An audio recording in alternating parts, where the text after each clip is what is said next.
Soy Miguel Ángel González y yo les voy a hablar acerca de la metrología en la realidad virtual. Cuando pensamos en metrología, habitualmente la vinculamos al control de calidad de líneas de manufactura o la calibración de instrumentos en laboratorios mecánicos. Sin embargo, con el auge de la computación espacial, la ciencia de las mediciones ha encontrado uno de sus mayores desafíos en la realidad virtual, la cual es un visor de VR, que no es simplemente un dispositivo de visualización, es fundamentalmente un sistema cerrado de metrología cinemática y óptica que opera en tiempo real para sostener la ilusión de una realidad alternativa. El sistema debe medir constantemente las magnitudes físicas del usuario con una tolerancia prácticamente nula. Hoy veremos sus tres dimensiones clave. La primera sería la posicional y cinemática. El primer reto es el rastreo posicional o tracking. Para interactuar en el entorno digital, el dispositivo debe calcular nuestra posición y orientación exacta bajo un esquema de 6 grados de libertad, que esto implica medir las traslaciones en los ejes cartesianos X, Y, Z, las rotaciones angulares de cabeceo, alaveo y guiñada. En la ingeniería de la realidad virtual existen dos metodologías de medición: los sistemas outside-in, que utilizan emisores fijos en el entorno que proyectan ráfagas láser. Los fotodiodos del visor miden el tiempo de vuelo de los fotones para calcular la distancia exacta.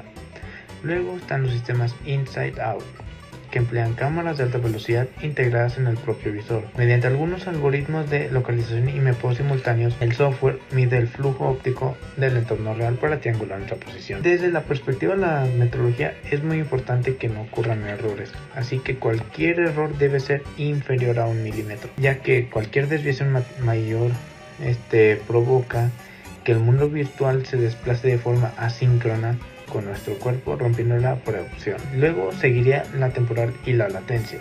La metrología no solo se ocupa del espacio, sino también del tiempo. A través de la latencia, esta magnitud mide el intervalo de tiempo exacto que ocurre desde que los sensores inerciales del visor detectan movimiento físico de la cabeza hasta que el último fotón modificado por la pantalla llega a la retina del ojo. El umbral metrológico establece que este ciclo completo de procesamiento y refresco debe completarse en menos de 20 milisegundos. Si la medición de tiempo falla y la latencia supera este límite, surge una discrepancia sensorial. El sistema vestibular del oído interno registra movimiento antes de que el sistema visual observe la actualización de la pantalla. Esto es lo que desencadena el mareo por movimiento o cinetosis. Para mitigarlo, los ingenieros implementan algunos algoritmos de predicción cinemática que literalmente estiman nuestra posición futura para compensar el retraso del hardware.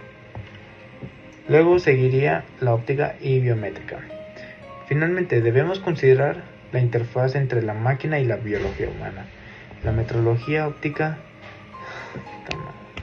Los visores introducen aberraciones geométricas y cromáticas debido a sus lentes, las cuales deben ser medidas y corregidas digitalmente mediante matrices de distorsión inversa en el software.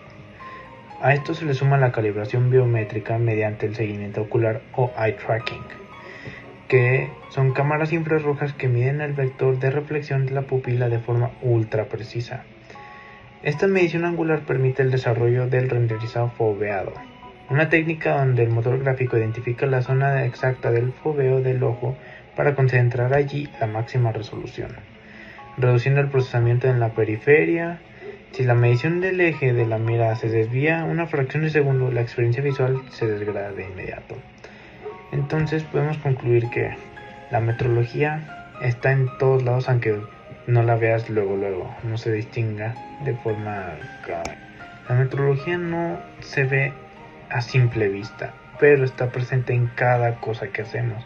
En este caso les expliqué sobre la metrología en la realidad virtual, pero también existe en Fórmula 1, en videojuegos, existe prácticamente en casi todo lo que usamos, desde celulares hasta los carros. La metrología está presente en cada parte del mundo.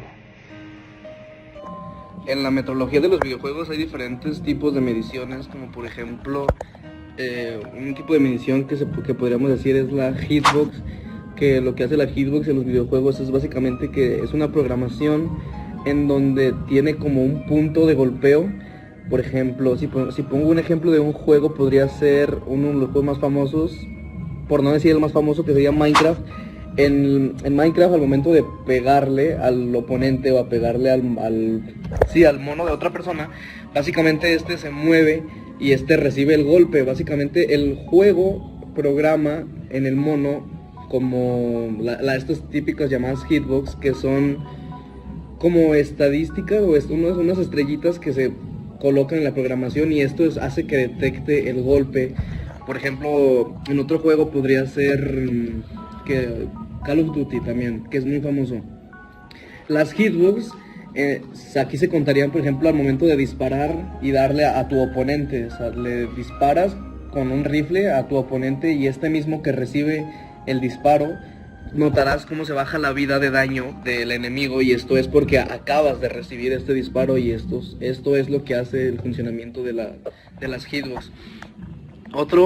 Otra medición en los videojuegos podría ser la latencia, en este caso, que también se puede llamar ping, que es la conexión de internet y la red a la que estás conectada al momento de que estás jugando videojuegos. Por ejemplo, si tienes un mal internet, vas a ir a menos ping o a menos latencia, y esto va a hacer que se te dificulte un poco al momento de estar jugando, o se te va a ver pixeleado, o te vas a trabar, vas a hacer movimientos muy lentos por el internet, o incluso al momento de estar descargando un juego. Depende de tu velocidad de internet. Si tienes un internet muy bueno, la descarga te va... Si la descarga pesa 100 gigabytes, por decir un número alto, con tu internet puedes descargarlo. Un internet bueno puedes descargarlo en aproximadamente unos 45 minutos, más o menos, si hablamos de un internet de 100 megas. Pero al contrario, si tienes un internet bastante lento, esto se va a tardar mucho más a la hora de descargar, y te tendrás que esperar horas o incluso días para descargar una descarga así tan pesada, o que tenga que pese muchas gigas. Y otro tipo de medición que podríamos hablar sería los FPS, que esto es una abreviación que se llama fotogramas por segundo, y esto básicamente se refiere en base a los gráficos de cada videojuego. Por ejemplo, los juegos que más requerimientos quieren y más rendimiento tienen, te puede correr a menos FPS en caso de que no tengas una computadora muy buena o no tengas una consola como de nueva generación. Por ejemplo, si ponemos un juego de ejemplo, sería, por ejemplo, The Last of Us, que es un juego bastante muy bueno, pero ocupa mucho rendimiento y ocupa bastante de tu procesador y de tu gráfica, de tu computadora, o incluso de una consola muy buena. En caso de que tengas una consola bastante vieja o una computadora que no es tan buena, este juego te va a ir muy lento. Los FPS van de 30, 60, 120 FPS, 200, 240 FPS. Por ejemplo, si yo juego en mi computadora, que es muy mala, y juego este juego de Last of Us, iría como a 20 FPS, que serían 20 fotogramas por segundo. Esto haría que al momento de que esté jugando se vería bastante lento los movimientos que hace el personaje, o se sentiría muy lento simplemente. Pero al contrario, si juego en una computadora bastante buena o bastante potente, esto se va a ver muy fluido. Vas a ir como a 300 FPS, 200 fotogramas por segundo, y esto se vería muy rápido, se vería muy lento. Digo, muy rápido en el aspecto de que vas a hacer movimientos y vas a sentir que se ve muy fluido, o vas a sentir que se ve muy real el juego, o esto es lo que hacen los fotogramas por segundo. Y otro ejemplo que podríamos decir sería la sensibilidad del ratón, que la sensibilidad del ratón en este tipo de medición, obviamente cada ratón está compuesto por una diferente medición. Es la sensibilidad al momento de que tú estás girando el ratón, se mueve o muy lento o muy rápido, y hay diferentes tipos de ratones. Esto lo puedes configurar desde, por ejemplo, el apartado de Windows, lo puedes configurar, pero esto es como, de los otros ejemplos que acabo de dar, es como el menor ejemplo de medición, ya que esto depende mucho de ti. O sea, tú lo puedes configurar como tú quieras, no es como que está predeterminado esta configuración o esta sensibilidad del ratón a tal medición, porque no, o sea, al contrario, tú la puedes modificar, o tú la puedes hacer o más lenta o de manera más rápida, la sensibilidad del ratón. En el mundo físico, el Sistema Internacional de Unidades define el metro como la velocidad de la luz. En un motor de videojuegos, el espacio se mide en unidades de motor. Por defecto, una unidad equivale a un metro. Si cambias la escala del motor, cambias también la gravedad, la velocidad del sonido, la resistencia del aire de todo un universo en un milisegundo. El motor gráfico maneja dos sistemas de medición volumétrico tridimensional invisibles. La HUDbox es un volumen geométrico que envuelve las zonas vulnerables de un personaje, y la hitbox es el volumen que genera un ataque. El juego es un metrólogo constante que calcula la intersección de volúmenes en el espacio. Si la hitbox y el HUDbox se superponen, aunque sea por 0.1 milímetros, el sistema registra un impacto. Aquí ocurre un fenómeno metrológico llamado pixel perfect. En los juegos de peleas competitivos, los ingenieros deben calibrar estas cajas con una tolerancia muy estricta, ya que pues si la caja es más grande, el jugador experimenta frustración por un golpe fantasma. Click rate es la frecuencia de muestreo de un servidor. Si un servidor corre a 64 Hz, significa que mide y calcula la posición, vida y acciones de todos los jugadores 64 veces por segundo. Metrología en videojuegos y realidad virtual. A mí me tocó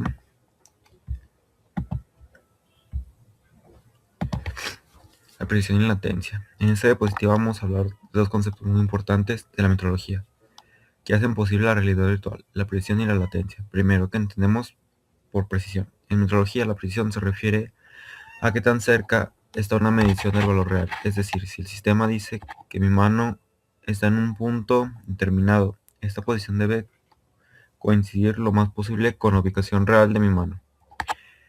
En un videojuego tradicional, si el personaje tarda un poco más en responder, cuando presionamos un botón normalmente no pasa nada grave. Tal vez solo intentamos que el juego responda un poco lento. Pero en realidad virtual la situación es muy diferente, porque nuestro cuerpo completo es el control. Si giro la cabeza, espero que el escenario también gire exactamente al mismo tiempo. Si levanto la mano, espero que la mano virtual haga exactamente lo mismo. Ahora imaginen que existe un pequeño retraso. Yo muevo la cabeza, pero la imagen tarda unas décimas de segundo en reaccionar. Aunque parezca un poco tiempo, mi cerebro detecta inmediatamente que algo no está bien. Aquí aparece el segundo concepto, la latencia. Motion to Photo. Este nombre puede sonar complicado, pero significa algo muy sencillo. Es el tiempo que transcurre desde que hacemos un movimiento físico hasta que ese movimiento aparece reflejado en la pantalla del divisor. Por ejemplo, si en este momento giro mi cabeza a la derecha, los sensores primero detectan ese movimiento. Después el proceso de calcular la nueva posición, el motor gráfico genera una nueva imagen y finalmente el visor la muestra frente a mis ojos. Todo este proceso ocurre en apenas unos cuantos milisegundos. Los expertos consideran que una buena experiencia de realidad virtual necesita una latencia menor a 20 milisegundos. ¿Por qué ese número es tan importante? Porque nuestro cerebro recibe información de diferentes partes del cuerpo. Los ojos lo dicen que estamos moviéndonos, mientras que el oído interno, que es el encargado del equilibrio, también envía información sobre el movimiento. Si ambos mensajes llegan sincronizados, el cerebro entiende que todo está bien y la experiencia resulta completamente natural. Pero si la imagen llega tarde, aunque sea unos milisegundos, los ojos y el oído interno empiezan a enviar información diferente. Los ojos dicen, ya nos movimos, pero el oído interno responde, todavía no. Esas contradicciones hacen que el cerebro interprete que existe un problema y como consecuencias aparecen síntomas como mareo, náuseas, desorientación, dolor de cabeza y fatiga visual. Seguramente algunos de ustedes ya han sentido algo parecido después de usar un visor de realidad virtual durante varios minutos. Para entender qué tan rápido trabaja un visor de realidad virtual, hagamos una comparación. Un parpadeo tarda